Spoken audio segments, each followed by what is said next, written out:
In cities such as Bristol here, these are the homes of the future. Some people think that living in tall flats raises a whole new set of problems. And as a nation, Britain is only just getting used to them. A man who's made a special study of the health aspects of modern planning is the Deputy Medical Officer of Health for Bristol, Dr. John Scombe. High flat developments can be very successful, as illustrated by projects in Bristol, if centrally situated with easy access to lifts, shops, open spaces and places of entertainment. Families with young children especially appreciate laundry facilities, play areas, nursery schools, and roomy balconies, preferably with sunny, pleasant aspects. In Bristol, where they've built nearly 50 multi-storey towers in the last 12 years, the housing and medical authorities are experts on organising high life. The lifts have to be built large enough to take pram, mother and family. The windows have special safety catches, so a toddler is absolutely safe. And of course, the tall blocks have central heating. Payment is by metre. The more you build upwards, the more space you need for cars. Bristol's policy is at least one parking space or one garage for every flat in the block. In Bristol, council housing is self-supporting and doesn't cost the ratepayers a penny. The tenants pay 10 shillings a week for their garage, which may be in a multi-storey block. The caretaker has quite a lot to look after. Among other things, he makes up the rota for the laundry. So the housewives know exactly when it's their turn, and they get a complete family wash for about 1 and 6. The communal laundry in the basement is also a place to meet the neighbors. But you don't have to talk unless you want to.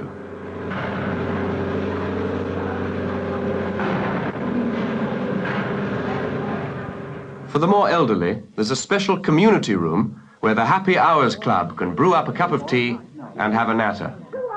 I got enough to put us out. 1 dozen. Schools, shops, bus services. There isn't much that gets overlooked in the housing planning that's becoming more and more general today. Some estates even have their own surgery for the use of the visiting doctor and to save the tenants a long journey.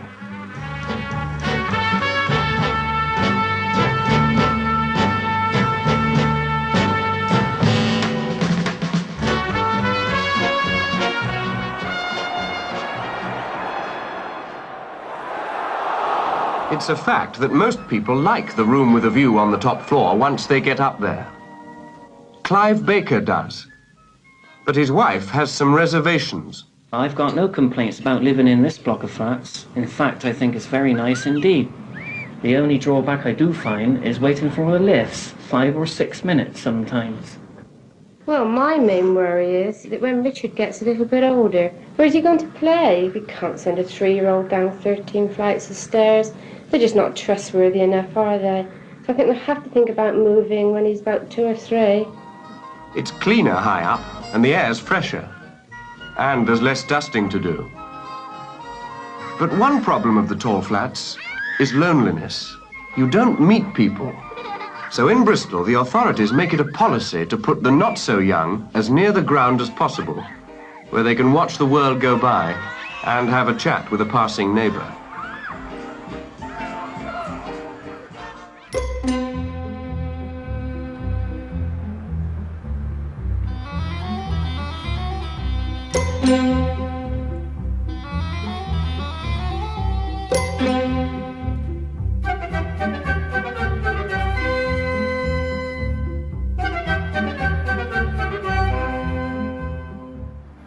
High flats sprouting like mushrooms in cities all over Britain. The latest and tallest in London is Balfron Tower in Poplar, with nearly 150 flats. It was designed by Erno Goldfinger, who went and lived on the 26th floor to experience for himself the problems involved in high living. He's an architect who firmly believes that the tall building is inevitably the home of the future. The flats are built in Tower Hamlets for the Greater London Council, overlooking the river, the docks, and Greenwich. Try to solve, beside the normal problems of architecture and building, problems of economics, population density, the problems of children, teenagers and old people, and the problem of cars, the segregation of pedestrians from traffic.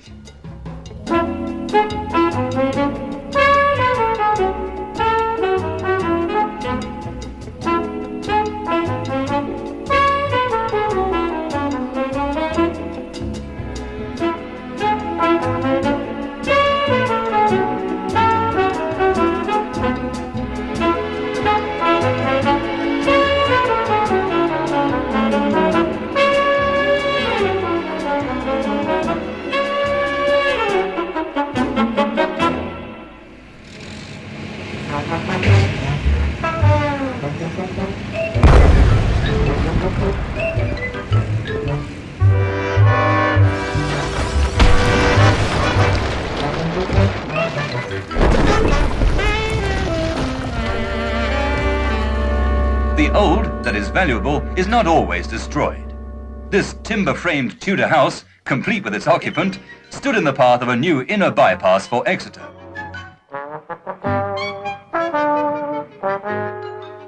So, by jacking up the old place as it stood, it was decided to move the 500-years-old building to a new site down the road. In fact, it was up the road, up a 1 in 10 hill. Mounted on an iron-wheeled chassis that ran in steel channels, the 3-storied 30-ton house was slowly winched up towards its new site.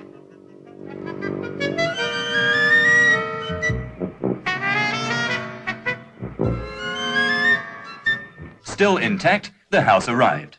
And then the London removal engineers had to slowly jack it down onto its new foundations and get the chassis out from under it. Finally, the old place was secure in its new home, and where it once stood, a new road could drive forward.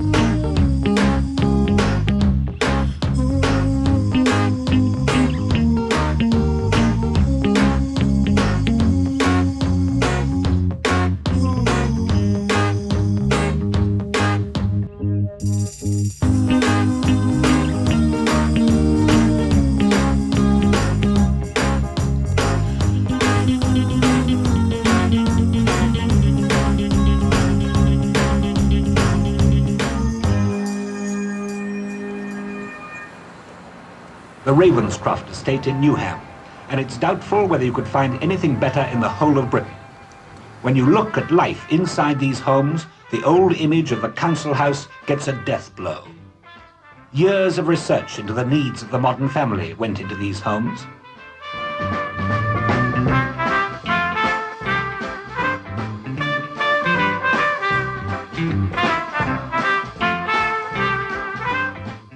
Some walls are detachable to cater for changes in the size of the family over the years.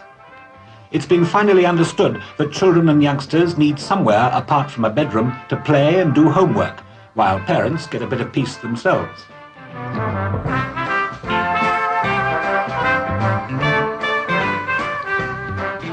The kitchen no longer cuts Mum off from activities in the rest of the house while she's working in it. A great leap forward. But it was designed to go even further. The planners, so often criticised for isolating people in compartments, designed Ravenscroft as a community with its own completely private grounds and play areas for the tenants to run themselves.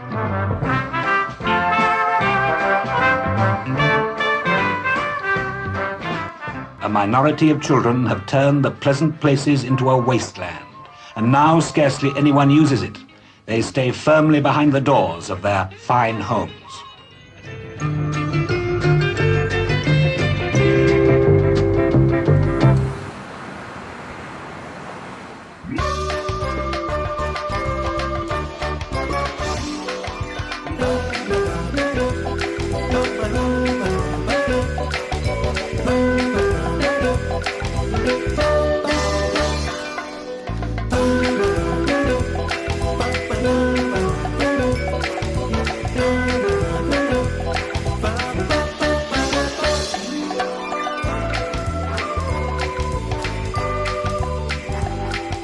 Let's go zooming into the future. Look at the sort of house we might be living in 20 years' time. Or now, if anyone's got £19,000 to spend, which is what the first model of the Water Lily house by architect Bengt Varner cost to make. And model it is, for everything in the house is prefabricated. And soon they'll be coming off the production line by the dozen. And down will come the prices. A heated swimming pool in the living room. I suppose it saves on fitted carpets.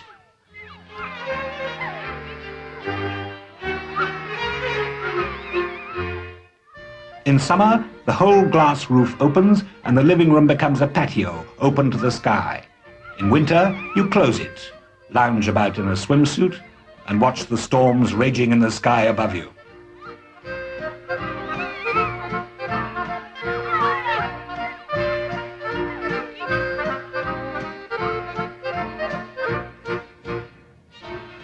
The way Bengt Varner has used space in the kitchen is little short of miraculous. It's a small kitchen, and yet bread cutter,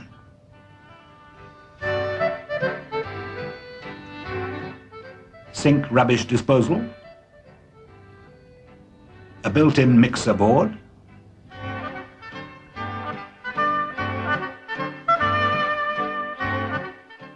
and a lesson in how to use corner space, dishwasher, there's a drying cabinet, apart from the standard 4 fridges, of course, 2 cookers with anti-boiling over devices, and controlled air conditioning. Night. And what a pad to throw a party in. All in the future, but the future gets nearer every day.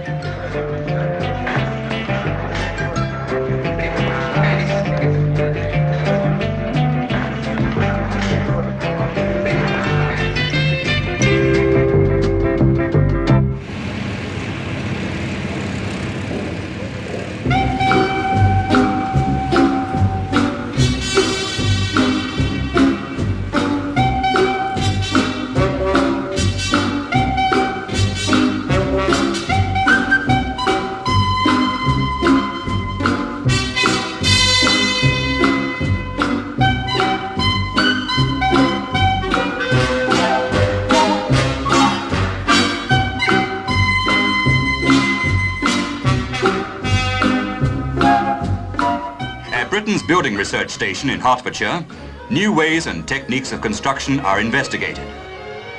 This reinforced concrete beam, a major component in the new style prefabricated block of flats, is subjected to a series of stresses and the results noted. As nearly half the building work in Britain today comes under public authorities, government departments are taking a lead in encouraging any sound new method of construction that will help to produce homes more quickly. For over the next 10 years, building output must rise by 55%, with only a 2% estimated increase in the labour force.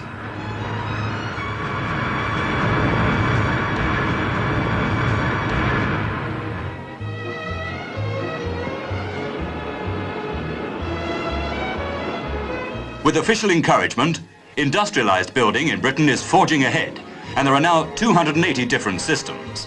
As yet, industrialised building methods are as expensive as bricks and mortar, but the saving is in time. A multi-storey block of flats which used to take more than 2 years to build can now be completed in less than 6 months. As the constructors finish one storey and move upwards, so the interior workers take over for decorating, laying floors and fitting complete kitchen units. On large sites, like this 17-storey block of flats being built in Surrey, another method is to precast the sections of the building on the site, to lay out a factory, in other words, from which the sections can be lifted by crane directly to the building. All the units, like these stairways, are made of reinforced concrete. Decorative facings of factory-made mosaic are laid onto concrete walls to relieve the monotony. Good design is important, of course, both outside and inside. But if Britain is going to win the battle on the housing front, a good deal of standardisation is unavoidable. In fact, it's the only way the job can be done if everyone is to have his own modern home in the foreseeable future.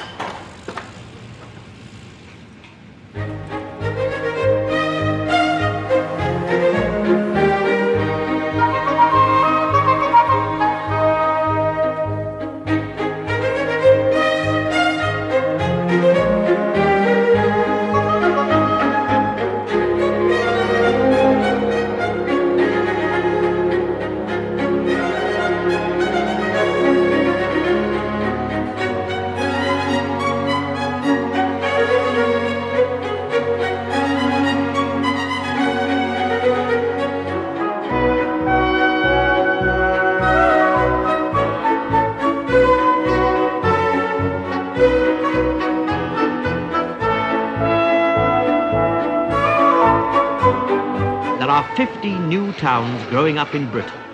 In all our long history, nothing on this scale has ever happened before. Nothing to equal it is happening anywhere else in the world. New homes for 700,000 people. In the north of England, standing on the Durham coalfield, is Peter Lee, named after a famous miners' leader. This is one of the most interesting large-scale housing schemes anywhere in Britain. Peter Lee was designed to be the centre for 26 scattered settlements, which had grown up around the pit heads, and also to provide new homes for 30,000 people. In the old mining villages, there was no employment for women and girls, but there are lots of jobs going in the new town. Peter Lee is rapidly becoming what it was designed to be, the centre of a whole district. Every new town is different. Harlow was designed to ease the congestion in London. It has more than 300 different types of houses, flats and maisonettes. In 10 years, the population has grown from 5,000 to 50,000. Henry Moore's famous family group sums up the spirit of Harlow and one of its major problems, children. Nearly half the population of Harlow are young married couples. There are about 20,000 children. To keep them occupied during the long summer holidays, a big play scheme has been organized. It's a lot of work, but it's worth it. Harlow is building its own sports center. Here, youngsters from the town are helped by young volunteers from all over Europe. They work hard and they don't get paid. They consider it a job worth doing for love. Market Day is an old tradition in Britain, as old as the oldest town and as new as the newest. Harlow's marketplace is more than a collection of stalls. It's a place of excitement, of the unexpected, of a bargain to be gloated over long after. Was it so different 1,000 years ago?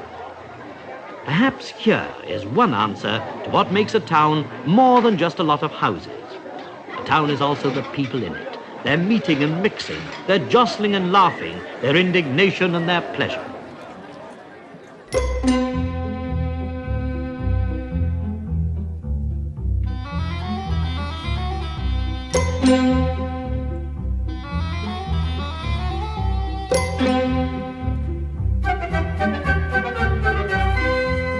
A new town expressly designed for the motor car age, on the basis that every family living in it will own a car.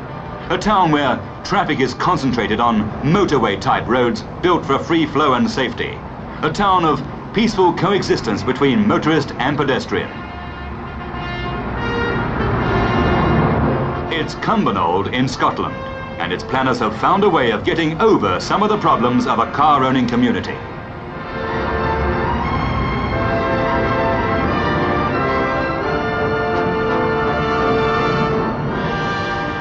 Here's one of the housing areas where no car can enter and where children can play without risk of being run over. And for the 70,000 people who will live in Cumbernauld, there'll be special pedestrian routes, footways with a built-in row of bricks that lead to the town centre and shops. It's what the planners call a second-generation new town, and it's going up to relieve overcrowding in Glasgow. Its centre is on a deck above the approach road, with shops and business premises on the deck. Yet even as Cumbernauld grows and its builders work on the town that's meant to meet the impact of the motor car, it may have been overtaken in the high-speed drive into tomorrow. For some experts are already saying that its basis of one car to one family isn't enough, that many families in the future will own 2 cars. If the motor car is not to become our master, Britain has to face a revolution as drastic in its own way as the Industrial Revolution of nearly 200 years ago.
There are some people who like a place that's a bit out of the ordinary. Perhaps something like this.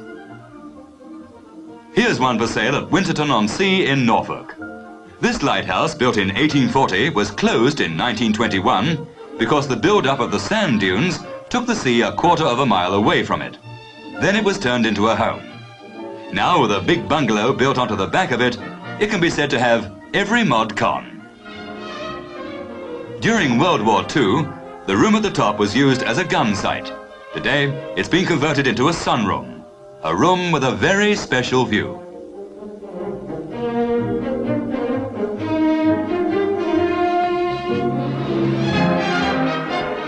Few of England's oast houses are used today for their original purpose of drying hops. But some people have discovered that they can form the basis of a beautiful home. These oast houses at Halstead in Kent were built about 80 years ago and were later converted. Most of the rooms are circular, which is fine so long as you don't want to hang pictures on the walls. They have to be stuck on without frames. Built to guard the Kent and Sussex coast when Napoleon threatened invasion, Martello Towers are today mostly crumbling monuments to a dictator's frustrated ambition. But this one near Hythe has achieved a new role as a holiday home for a London family.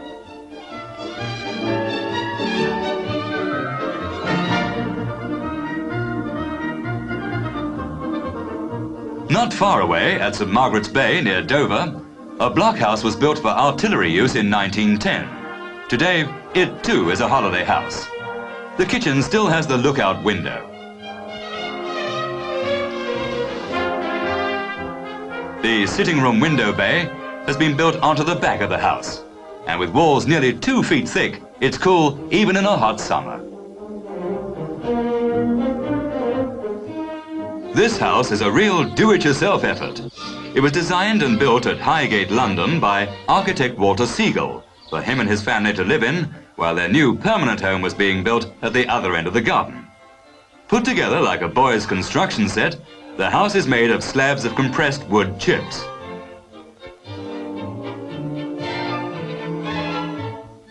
The slabs, 2 feet wide, are held in position by battens, and the wallpaper is wedged behind them.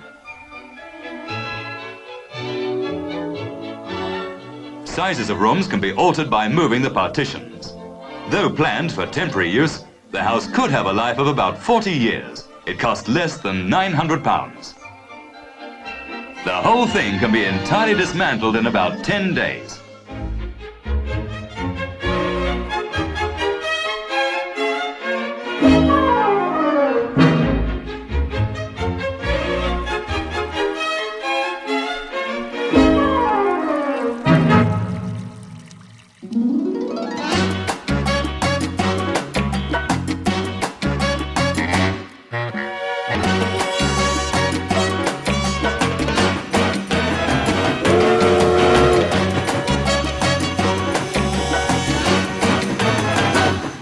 And here's the home of an ex-railwayman who just couldn't live away from railways.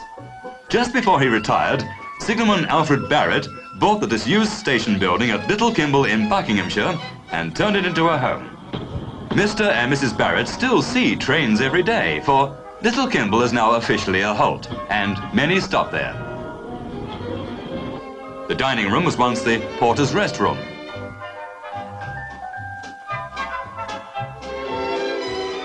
The sitting room was the general waiting room and booking office. After 8 years, the Barretts have transformed the station house, and the garden is looked after in the best railway tradition.